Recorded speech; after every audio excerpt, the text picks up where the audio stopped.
जाते जाते दोस्तों, अगर अर्थशास्त्र का ये सारे बहुविकल्पी क्वेश्चन अगर आप तैयार कर लेते हैं तो 100% कि आपके 10 बहुविकल्पी क्वेश्चन इसी वीडियो से कवर हो जाएंगे। पूरा मैराथन लेकर आया हूं बहुविकल्पी क्वेश्चन का, जो पिछले 5 सालों में क्वेश्चन पूछे गए हैं। तो चलिए फटाफट फास्ट रिवीजन कर लेते हैं बहुविकल्पी प्रश्न का। पहला प्रश्न आपके सामने यहाँ पे 2025 सेट से आया है। देख पाएंगे क्वेश्चन आपके सामने है कि अर्थशास्त्र की कल्याण संबंधी परिभाषा किसने दी है। Adam Smith, Marshall, Robbins, Pigou. जिसमें सही जवाब का हो जाएगा इसमें मार्शल आपका सही आंसर हो जाएगा। क्वेश्चन नंबर दूसरा आ जाता है, आधुनिक युग में उत्पत्ति के कितने साधन हैं या उत्पादन के कितने साधन हैं। उसमें राइट आंसर आपका 5 हो जाएगा। भूमि, श्रम, पूंजी, साहस, संगठन, ये 5 इसके साधन हो जाएंगे। क्वेश्चन नंबर तीसरा है, कह रहा कि यदि मांग वक्र y अक्ष के समांतर है तो मांग की लोच क्या होगी। तो मांग की लोच हो जाएगी इसमें आपका 0, इसमें राइट आंसर हो जाएगा। पूर्णतः बेलोचदार मांग होगी। क्वेश्चन नंबर आ जाते हैं चौथे पर, कह रहा कि संपत्ति क्या है। तो संपत्ति जो है प्रवाह है, भंडार है, और बा दोनों सही, इनमें से कोई नहीं। तो इसमें बा वाला भंडार इसमें आपका राइट आंसर हो जाएगा। क्वेश्चन नंबर 5वां है कि पूर्ण प्रतियोगी बाजार मांग वक्र होता है x अक्ष के समांतर, y अक्ष के समांतर, अक्ष से 45 कोण बनाता हुआ, या फिर जो है या x अक्ष से 60 अंश का कोण बनाता हुआ। तो इसमें आपका राइट आंसर हो जाएगा x अक्ष के समांतर, जो इसमें करेक्ट आंसर हो जाएगा। क्वेश्चन नंबर 6वां है कि भारत के वर्तमान में वित्त मंत्री कौन है। तो सभी जानते हैं इसमें निर्मला सीतारमण, इसमें राइट आंसर हो जाएगा। क्वेश्चन नंबर 7वां है कि भारतीय रिजर्व बैंक के ऑफ इंडिया के गवर्नर कौन है। तो प्रेजेंट टाइम में इसमें संजय मल्होत्रा, इसमें करेक्ट आंसर आपका हो जाएगा। आगे बात करते हैं क्वेश्चन नंबर 8वें पर, कह रहा है कि यदि किसी अर्थव्यवस्था में एक निश्चित समय बिंदु काल में जो कुल आय है और कुल उपभोग है उसका जो है क्रमशः 100 करोड़ है और 80 करोड़ है, तो उसकी जो है औसत उपभोग प्रवृत्ति क्या होगी। तो इसको फार्मूले के जरिए निकाला जाता है, जिसमें आपका इसमें राइट आंसर 0.8 आ जाएगा। ठीक है, 0.8 आएगा, इसमें 0.8 आएगा। जब इसको डिवाइड करेंगे, यहाँ पे 80 होगा बटे इसको 100 करेंगे, ठीक है, तो 0 0 कट जाएगा, फिर भाग देंगे इसको, 0. इसमें 8 आ जाएगा। तो इसमें 100 वाला आपका राइट आंसर हो जाएगा। क्वेश्चन नंबर आ जाते हैं 9वें वाले पे, विश्वव्यापी आर्थिक महामंदी कब आई थी। महामंदी आई थी ये 1929 में, 1929 में आई थी। तो उसमें आपका पहला वाला आंसर सही हो जाएगा 1929 से 1930 तक। क्वेश्चन नंबर 10वां आपके सामने है, कह रहा कि जो है इसमें समान कीमत स्तर पर एक विशेष सामग्री है। तो समान कीमत स्तर पर विशेष सामग्री है, ये व्यापक अर्थशास्त्र का हो जाएगा, जिसे समष्टि अर्थशास्त्र कहा जाता है। आइए दूसरे सेट की बात करते हैं। 2025 का दूसरा सेट आपके सामने है। निम्नलिखित में से कौन सत्य है जब सीमांत उपयोगिता ऋणात्मक हो जाती है तब। जब सीमांत उपयोगिता ऋणात्मक हो जाती है तो कुल उपयोगिता घटती है, इसमें बी वाला आपका राइट आंसर हो जाएगा। आगे क्वेश्चन नंबर देखते हैं, नेक्स्ट है कि निम्नलिखित में कौन सत्य है कुल परिवर्तन लागत बराबर होती है। तो कुल परिवर्तन लागत बराबर होती है इसमें औसत लागत परिवर्तन गुणे मात्रा। तो इसमें जो है आपका पहला वाला ए वाला इसमें जो है आपका करेक्ट आंसर हो जाएगा। ठीक है, क्वेश्चन नंबर तीसरा बात करते हैं कि मिश्रित अर्थव्यवस्था में उत्पादन और उपभोग संबंधी निर्णय लिए जाते हैं। इसमें मात्र केंद्रीय सरकार द्वारा, मात्र राज्य सरकार द्वारा, दोनों के द्वारा, या फिर सार्वजनिक और निजी क्षेत्रों के द्वारा। तो ही इसमें आपका सार्वजनिक और निजी क्षेत्रों के द्वारा करेक्ट आंसर हो जाएगा। चौथा क्वेश्चन है कि यदि अन्य बातें स्थिर रहें तो मुद्रापूर्ति में वृद्धि मूल्य स्तर में वृद्धि कर देगी। उपरोक्त कथन संबंधित है आदर्शक अर्थशास्त्र से, धनात्मक अर्थशास्त्र से, व्यष्टि अर्थशास्त्र है। उपरोक्त तो सभी, तो इसमें आपका राइट आंसर इसमें धनात्मक अर्थशास्त्र हो जाएगा। क्वेश्चन नंबर 5वां है, निम्नलिखित में से कौन सा कथन सत्य है पूर्ण प्रतियोगिता बाजार में होती है। तो पूर्ण प्रतियोगिता बाजार में जो है उसमें औसत आगम जो होता है, औसत आगम यानी AR बराबर MR होता है। तो इसमें आपका पहला वाला करेक्ट आंसर हो जाएगा, AR बराबर एमआर हो जाएगा।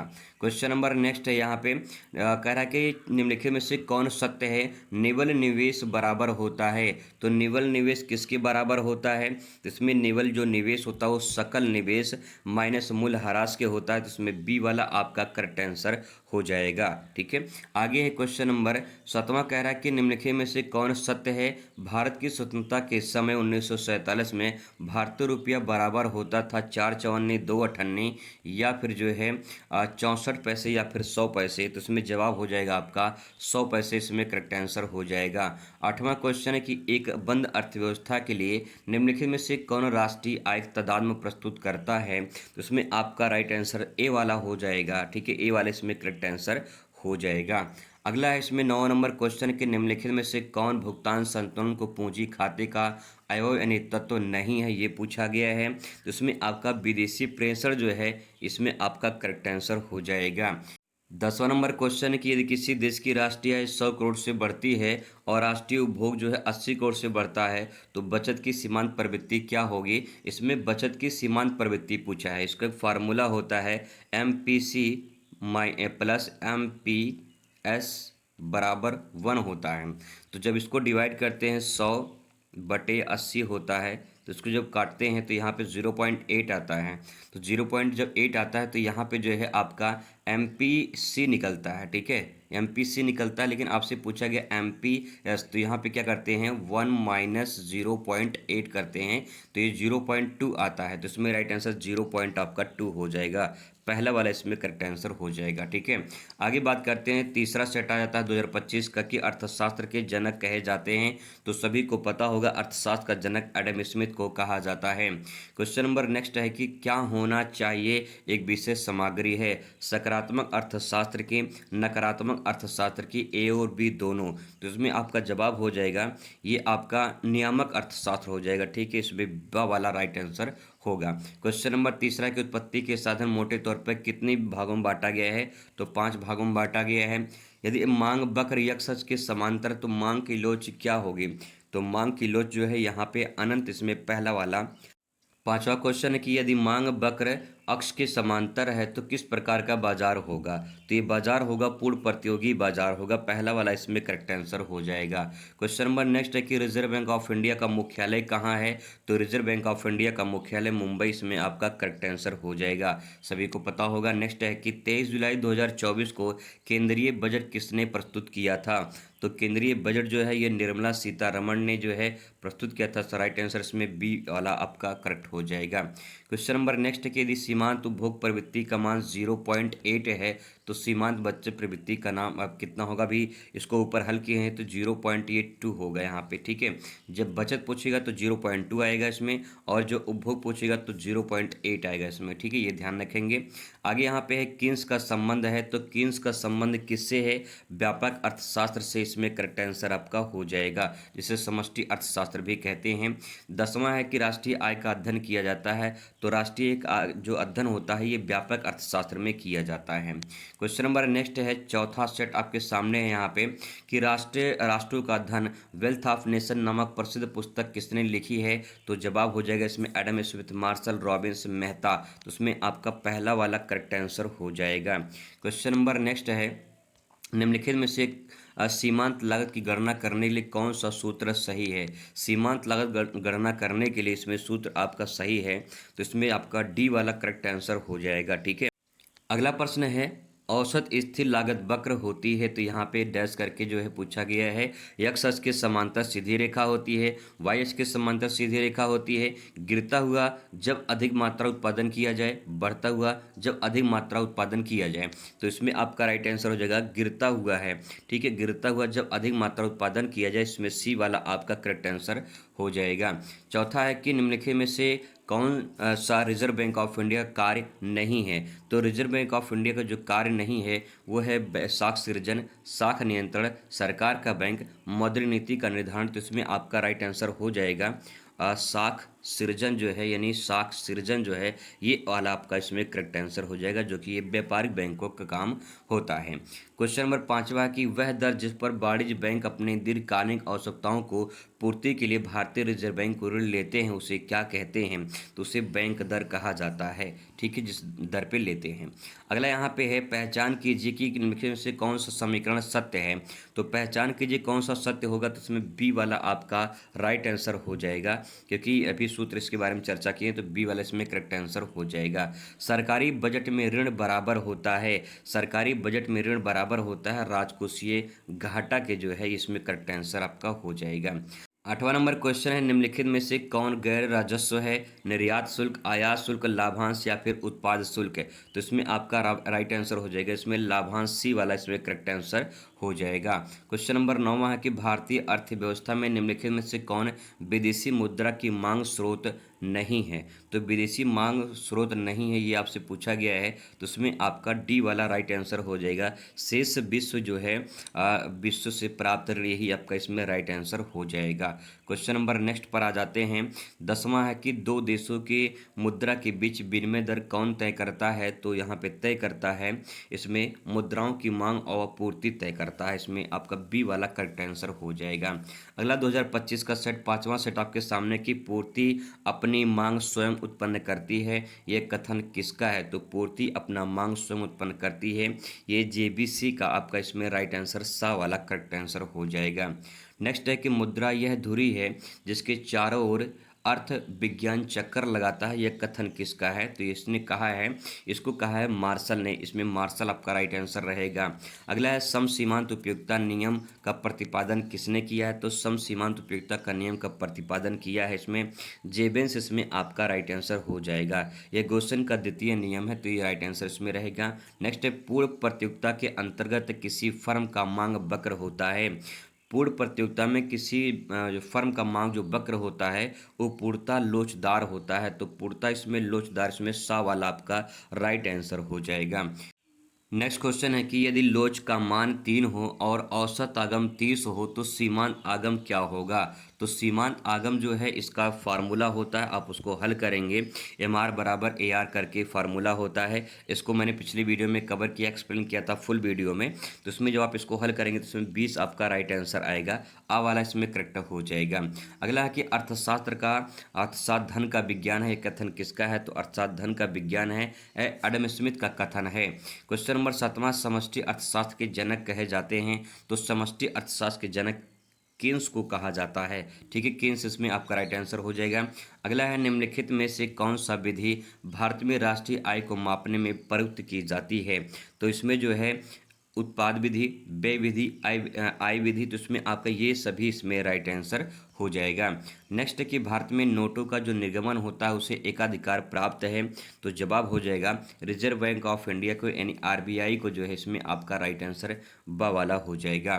क्वेश्चन नंबर 10वां है कि व्यापार संतुलन का संबंध होता है वस्तुओं के निर्यात तथा आयात से, इसमें सा वाला आपका करेक्ट आंसर हो जाएगा। अगला यहाँ पे है 2024 का सेट पहला आ चुका है। यहाँ पे मांग वक्र संबंध व्यक्त करता है, तो मांग वक्र जो संबंध व्यक्त करता है वो आपका यहाँ पे है लागत एवं मूल्य के बीच, मूल्य एवं विक्रय के बीच, लागत एवं आय के बीच, मांग एवं कीमत के बीच, तो यही आपका दा वाला जो है डा यानी राइट आंसर हो जाएगा। क्वेश्चन नंबर नेक्स्ट है कि अनधिमान वक्र की ढाल होती है, तो अनधिमान वक्र की ढाल होती है धनात्मक, ऋणात्मक, समांतर या फिर लंबवत होती है, तो उसमें ऋणात्मक होती है, बा वाला इसमें करेक्ट आंसर हो जाएगा। अगला प्रश्न है निम्नलिखित में से कौन से वक्र का आकार आयताकार अति परवलय के प्रकार का होता है? औसत स्थिर लागत वक्र, कुल स्थिर लागत वक्र, कुल परिवर्तन लागत वक्र, औसत परिवर्तन लागत वक्र, तो इसमें आपका राइट आंसर हो जाएगा औसत स्थिर लागत वक्र, इसमें पहला वाला आपका करेक्ट आंसर हो जाएगा। नेक्स्ट है पैमाने के जो है प्रतिफल संबंधित है, तो पैमाने का जो प्रतिफल है वो संबंधित है दीर्घकाल से, इसमें आपका राइट आंसर हो जाएगा बा वाला इसमें करेक्ट आंसर हो जाएगा, ठीक है। यहाँ पे थोड़ा ऑप्शन आगे पीछे हो गया है, लेकिन इसमें दीर्घकाल आपका करेक्ट आंसर होगा। 5वां क्वेश्चन है कि निम्नलिखित में से कौन पूर्ण प्रतियोगिता के अंतर्गत कीमत निश्चित करता है? तो पूर्ण प्रतियोगिता के अंतर्गत जो कीमत निश्चित करता है प्रतिनिधि फर्म, सामान्य फर्म, उद्योग या फिर सरकार। तो इसमें जो उद्योग है ये आपका सा वाला इसमें करेक्ट आंसर हो जाएगा। ठीक है, अगला यहाँ पे है निम्नलिखित में से कौन सा रिजर्व बैंक ऑफ इंडिया का कार्य नहीं है। तो रिजर्व बैंक ऑफ इंडिया का कार्य नहीं है, क्वेश्चन ये रिपीट किया है यहाँ पे। तो इसमें आपका जो है व्यापारिक बैंक को जो काम होते हैं वो इसमें आपका राइट आंसर हो जाएगा। ठीक है, नेक्स्ट है भुगतान संतुलन एक वार्षिक लेखा का विवरण है। एक राष्ट्र के इसमें अंतर क्या होगा, तो एक राष्ट्र के इसमें अंतर्राष्ट्रीय व्यापार और वित्तीय सौदों का जो है इसमें दा वाला राइट आंसर आपका हो जाएगा। क्वेश्चन नंबर नेक्स्ट यहाँ पे कि कुल पूर्ति वक्र, कुल मांग वक्र के आपसी सम्मिलन बिंदु को नियमित रूप से जाना जाता है। तो इसको जाना जाता है प्रभावी मांग, इसमें आपका करेक्ट आंसर रहेगा। 10वां नंबर क्वेश्चन है, यदि सीमांत उपभोग प्रवृत्ति जो है एमपीसी जो है 0.5 है तो आय का गुणक क्या होगा। जब इसको आप हल करेंगे तो यहाँ पे आएगा इसमें 2.0 आएगा। 2.0 मतलब कि इसमें 2 आएगा तो उसमें आपका आ वाला जो है करेक्ट आंसर हो जाएगा। इसको हल करके मैंने दूसरे वीडियो में बताया था, आप उससे चेक कर सकते हैं। अगला यहाँ पे 7वां सेट है 2024 का ही है। यदि कुल उपयोगिता अधिकतम हो तो सीमांत उपयोगिता क्या होगी। सीमांत उपयोगिता शून्य हो जाती है। ठीक है, इसमें राइट आंसर आपका हो जाएगा शून्य, इसमें जो है सा वाला इसमें करेक्ट आंसर हो जाएगा। अगला क्वेश्चन यहाँ पे कि मांग की कीमत लोच का क्या अभिप्राय है। तो मांग की कीमत का लोच का अभिप्राय है कीमत में परिवर्तन के कारण मांग में भी परिवर्तन होता है, यही इसमें पहला वाला ही करेक्ट आंसर हो जाएगा। तीसरा क्वेश्चन यहाँ पे है यदि पूर्ति बेलोचदार है, यहाँ पे रहेगा बेलोचदार है। तो अगर पूर्ति बेलोचदार है तो इलास्टिसिटी ऑफ सप्लाई जो है यहाँ पे इकाई से कम है, तो यही जो है आपका राइट आंसर रहेगा इसमें, यानी आपका इसमें दा वाला करेक्ट आंसर हो जाएगा। चौथा नंबर प्रश्न है उत्पादन फलन के मध्य संबंध को व्यक्त करता है। लागत एवं लाभ, स्टॉक एवं प्रवाह, मांग एवं पूर्ति, आगत एवं निर्गत। तो इसमें आपका आगत एवं निर्गत एक करेक्ट आंसर हो जाएगा। क्वेश्चन नंबर नेक्स्ट है कि मांग का संकुचन होता है जब क्या होता है। तो यहाँ पे नीचे ऑप्शन दिखाई देगा आपको और यहाँ पे दिया गया कि उपभोक्ता की आय जो है वो कम हो जाती है, संबंधित वस्तु की कीमत बढ़ जाती है, या फिर जो है उपभोक्ता की संख्या कम हो जाती है, या फिर जो है अन्य वस्तुओं की कीमत बढ़ जाती है। तो उसमें जो है आपका हो जाता है संबंधित वस्तु को जो कीमत होती है वो आपका यहाँ पे बढ़ जाती है, बा वाला राइट आंसर हो जाएगा। नेक्स्ट राष्ट्रीय आय की गणना की 3 विधियां हैं। तो राष्ट्रीय आय की गणना की 3 विधियां हैं, उत्पादन, व्यय तथा आय विधि। इसमें पहला वाला ही आपका करेक्ट आंसर रहेगा। नेक्स्ट भारत के बैंकिंग और मौद्रिक संरचना को कौन सा बैंक जो है नियंत्रित करता है। तो उसमें state bank of India, reserve bank of India, Punjab national bank, axis bank है। तो उसमें जो है मौद्रिक जो संरचना होती है उसे रिजर्व बैंक ऑफ इंडिया नियंत्रित करता है। क्वेश्चन नंबर नेक्स्ट है जब सरकार अपनी राजस्व से अधिक खर्चा करती है तब इस अधिक को क्या कहते हैं। इस अधिक को जो है राजस्व घाटा कहा जाता है। तो इसमें आपका राइट आंसर राजस्व घाटा हो जाएगा। क्वेश्चन नंबर नेक्स्ट है कि यदि उपभोक्ता की सीमांत प्रवृत्ति जो है प्रवृत्ति के जो मान है वो 0.75 है तो निवेश का गुणक क्या होगा। इसको जब आप हल करेंगे तो इसमें आपका 4 इसमें आएगा। वो हमने पिछले वीडियो में हल किया था। अगला यहाँ पे है कि देश की भुगतान संतुलन के घाटे को ठीक करने के लिए आवश्यकता होती है, तो वह क्या है। वह है आपका अपने निर्यातों में वृद्धि करना चाहिए, या फिर अपने आयातों में कमी करना चाहिए, अपने मुद्रा का अवमूल्यन करना चाहिए। इनमें से सभी, यही आपका राइट आंसर हो जाएगा। क्वेश्चन नंबर अगला आता है अगले सेट का, यहाँ पे है कि अर्थशास्त्र के सिद्धांत नामक प्रसिद्ध पुस्तक किसने लिखी है। तो सभी को पता होगा अर्थशास्त्र के सिद्धांत जो नाम पुस्तक है इसको मार्शल ने लिखा है। ठीक है, मार्शल इसमें करेक्ट आंसर रहेगा। क्या होना चाहिए एक विशेष सामग्री है, तो ये क्वेश्चन रिपीट किया गया है, इसमें नियामक अर्थशास्त्र आपका करेक्ट आंसर हो जाएगा। क्वेश्चन नंबर तीसरा है कि आधुनिक युग में उत्पत्ति के साधन है, ये भी क्वेश्चन रिपीट किया है, 5 यहाँ पे राइट आंसर हो जाएगा। अगला प्रश्न है किसी वस्तु को प्राप्त करने की लालसा या जिज्ञासा को क्या कहते हैं। अगर आपको कोई वस्तु प्राप्त करनी है, आपके अंदर जिज्ञासा कि मुझे चाहिए, तो आपकी इच्छा कह रही है तभी तो, आपकी आवश्यकता है तभी तो, आपकी मांग है तभी तो इनमें से सभी आपका राइट आंसर हो जाएगा। क्वेश्चन नंबर 5 है कि जब सीमांत उत्पादन बढ़ता है तो कुल उत्पादन किस दर से बढ़ता है। तो जो सीमांत उत्पादन बढ़ता है तो जो कुल दर होता है वो आपका बढ़ता कैसे है। तो जवाब हो बढ़ती हुई दर से, इसमें पहला वाला आ वाला इसमें आपका राइट आंसर हो जाएगा। क्वेश्चन नंबर नेक्स्ट कि वर्तमान में वित्त मंत्री मंत्री कौन है, तो सभी को पता होगा, यहाँ पे क्वेश्चन रिपीट किया है, निर्मला सीतारमण इसमें हो जाएगा। और आरबीआई का मुख्यालय भी क्वेश्चन रिपीट किया है, मुंबई, इसमें आपका करेक्ट आंसर हो जाएगा। 8वां नंबर क्वेश्चन है कि विश्व में वर्तमान में सर्वाधिक जनसंख्या वाला देश कौन सा है, तो उसमें आप भारत का नाम आ चुका है, लेकिन अभी आपके एनसीईआरटी में चीन ही दिया है, तो आप चीन ही लगाएंगे, ठीक है। वैसे भारत नंबर 1 आ चुका है, ठीक है। अगला यहाँ पे शुद्ध घरेलू उत्पाद जो है होता है, तो शुद्ध घरेलू उत्पाद जो है किसके बराबर होता है, तो इसमें राइट आंसर आपका हो जाएगा सकल घरेलू उत्पाद, यहाँ माइनस रहेगा बीच बीच में, माइनस रहेगा बीच बीच में, माइनस घिसावट रहेगा, ठीक है। इसमें पहला वाला आपका करेक्ट आंसर हो जाएगा। क्वेश्चन नंबर 10वां है कि विश्वव्यापी आर्थिक जो महामंदी है वो आपका 1929 में आया था, तो 1929 से 1930 हो जाएगा। ये भी क्वेश्चन रिपीट किया गया है। अगला सेट 2023 से आता है। 2023 में कह रहा कि बाजार अर्थव्यवस्था में आर्थिक क्रियाकलापों को निर्धारित करती है, तो इसमें आपका मांग की शक्ति है या फिर सरकारी योजनाएं हैं, मांग और पूर्ति दोनों शक्तियां हैं, ये आपका यही वाला इसमें राइट आंसर रहेगा। अगला क्वेश्चन कि यदि बातें समान रहे तो कीमत घटने पर वस्तु की मांग क्या होती है, वस्तु की जो मांग होती है वो बढ़ जाती है अगर कीमत घट जाती है तो, ठीक है। अगला है कुल आगम और कुल आगत के बीच का अंतर जो है वो क्या होता है, तो ये लाभ को दिखाता है, ठीक है। इसमें जो है लाभ को दिखाता है, आ वाला इसमें राइट आंसर होगा। क्वेश्चन नंबर नेक्स्ट है कि भारत में निम्नलिखित में से किस बाजार में पूर्ण प्रतियोगिता पाई जाती है, तो जो वस्तु और जो है यहाँ पे कार बाजार में, नमक बाजार में, गेहूं बाजार में, तो इसमें आपका राइट आंसर हो जाएगा गेहूं बाजार में, इसमें आपका करेक्ट आंसर हो जाएगा। नेक्स्ट है यहाँ पे पूर्ण प्रतियोगी बाजार में होता है, तो ये भी क्वेश्चन रिपीट किया है, ए आर बराबर एम आर होता है, ठीक है, ए आर बराबर एम आर, तो उसमें आपका ये वाला द वाला राइट आंसर हो जाएगा। जीएसटी क्या है, तो जीएसटी सभी को पता होगा वस्तु और सेवा कर है, तो उसमें बा वाला राइट आंसर हो जाएगा।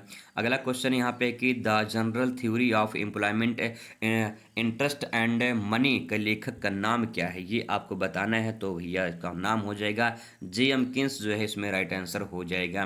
निम्नलिखित में से किसे राष्ट्रीय आय यानी नेशनल इनकम कहा जाता है, तो नेशनल जो इनकम होता है वो आपका यहाँ पे होता है बाजार मूल्य पर शुद्ध राष्ट्रीय उत्पाद, साधन लागत पर शुद्ध राष्ट्रीय उत्पाद, बाजार मूल्य पर शुद्ध घरेलू उत्पाद, साधन लागत पर शुद्ध घरेलू उत्पाद, तो इसमें जो है आपका हो जाएगा बा वाला राइट आंसर, साधन लागत पर शुद्ध राष्ट्रीय उत्पाद जो है यही आपका इसमें करेक्ट आंसर हो जाएगा। क्वेश्चन नंबर नेक्स्ट है कि किसने कहा था कि मुद्रा वह है जो मुद्रा का कार्य करती है, मुद्रा वह है जो मुद्रा का कार्य करती है, किसने कहा है, तो इसमें जवाब क्या होगा, इसमें मार्शल ने कहा है, पिगू ने कहा, वाकर ने कहा है या फिर केन्स ने कहा है, तो इसमें आपका जवाब हो जाएगा इसमें वाकर ने कहा है, तो इसमें सा वाला आपका राइट आंसर होगा। 10वां क्वेश्चन है कि वर्तमान में अधिकांशतः दो देशों की मुद्राओं के बीच विनिमय दर तय करता है, तो कौन तय करता है, इसमें मुद्राओं की मांग और पूर्ति, ये भी क्वेश्चन रिपीट किया है। आते हैं अगले सेट पर। क्वेश्चन नंबर नेक्स्ट है कि निम्नलिखित में से कौन सा आर्थिक क्रिया है, तो आर्थिक क्रिया है ये पूछा गया है, तो उपभोग, उत्पादन, विनिमय, इनमें से सभी, यही वाला आपका इसमें राइट आंसर रहेगा। क्वेश्चन नंबर नेक्स्ट है कि सामान्य वस्तुओं की स्थिति में मांग वक्र प्रदर्शित करता है, मांग वक्र प्रदर्शित करता है, इसमें ऋणात्मक ढाल प्रदर्शित करता है। अगला है उदासीन वक्र विश्लेषण जो है किसने प्रतिपादन किया है, तो उदासीन जो वक्र है वो विश्लेषण प्रतिपादन किया है हिग्स ने, इसमें हिग्स जो है आपका करेक्ट आंसर रहेगा। वर्तमान युग में उत्पादन कितने साधन है, फिर से क्वेश्चन रिपीट किया है, 5 है यहाँ पे। अगला यहाँ पे निम्न में से कौन स्थिर लागत को व्यक्त करता है, स्थिर लागत को व्यक्त करता है स्थिर पूंजी, स्थिर पूंजी पर ब्याज, ठीक है, यही वाला दा वाला इसमें आपका राइट आंसर रहेगा। आयकर कौन लगाता है, तो आयकर जो है ये आपका केंद्र सरकार लगाती है, तो केंद्र सरकार जो है ये इसमें आपका करेक्ट आंसर हो जाएगा। मुद्रास्फीति को नियंत्रित करने का बैंक दर क्या है, तो जो बैंक दर है वो बढ़ाई जाती है, घटाई जाती है, स्थिर रखी जाती है, शून्य होती है, तो बैंक दर को बढ़ा दी जाती है, इसमें आ वाला राइट आंसर रहेगा। क्वेश्चन नंबर नेक्स्ट है, यहाँ पे क्वेश्चन पूछा है कि MPC 0.4 है अगर, तो यहाँ पे MPC क्या होगा, तो यहाँ पे इसको जो है यहाँ पे देखा जाए तो अगर 100% पूछा है, 100% में से 40% है, बचेगा 60%, उसमें 60 आपका राइट आंसर हो जाएगा। क्वेश्चन नंबर नेक्स्ट है कि रिजर्व बैंक ऑफ इंडिया का मुख्यालय कहाँ पे है, तो इसके बारे में कई बार चर्चा की है, क्वेश्चन रिपीटेड है, मुंबई इसका राइट आंसर होगा। भारत की वित्त मंत्री निर्मला सीतारमण, कई बार क्वेश्चन भी पूछा गया है। नेक्स्ट आपके सामने यहाँ पे कि समरूप वस्तुएं उत्पाद इस बाजार की विशेषता है, तो किस बाजार की विशेषता है? पूर्ण प्रतियोगिता बाजार की, इसमें पहला वाला ही करेक्ट आंसर हो जाएगा। अगला यहाँ पे है क्वेश्चन नंबर दूसरा कि उपभोक्ता की आय वृद्धि होने के साथ साथ निकट या निकृष्ट वस्तुओं को जो है निकृष्ट वस्तुओं की मांग होती है, तो उसमें राइट आंसर आपका हो जाएगा ये मांग में गिरावट यानी कमी देखने को मिलती है। तीसरा क्वेश्चन है कि एक बाजार उस समय संतुलन की अवस्था में होता है जब वस्तु की मांग क्या होती है? जब वस्तु की मांग जो है वस्तु की आपूर्ति के बराबर हो जाती है। ठीक है, तो इसमें सा वाला आपका राइट आंसर हो जाएगा। क्वेश्चन नंबर चौथा कि मौद्रिक अधिकार अथवा सरकार द्वारा जारी मुद्रा जिसे लेने से कोई इनकार नहीं कर सकता है वो क्या कहलाती है? तो भैया कहलाती है यहाँ पे वैध मुद्रा। ठीक है, वैध मुद्रा यानी विधिग्राह्य के नाम से जाना जाता है। क्वेश्चन नंबर पांचवा कि समष्टि अर्थशास्त्र को एक पृथक अध्ययन के शाखा के रूप में स्थापित किया जाता है, ये जो है यहाँ पे किसके द्वारा जो है कहा गया है? तो यहाँ पे जवाब होगा जेएम किन्स, इसमें आपका राइट आंसर हो जाएगा। प्रभावी मांग की संकल्पना किसने दी है? तो प्रभावी मांग की संकल्पना जो है ये भी किन्स ने दिया है, तो ये जेएम किन्स, इसमें भी आपका राइट आंसर रहेगा।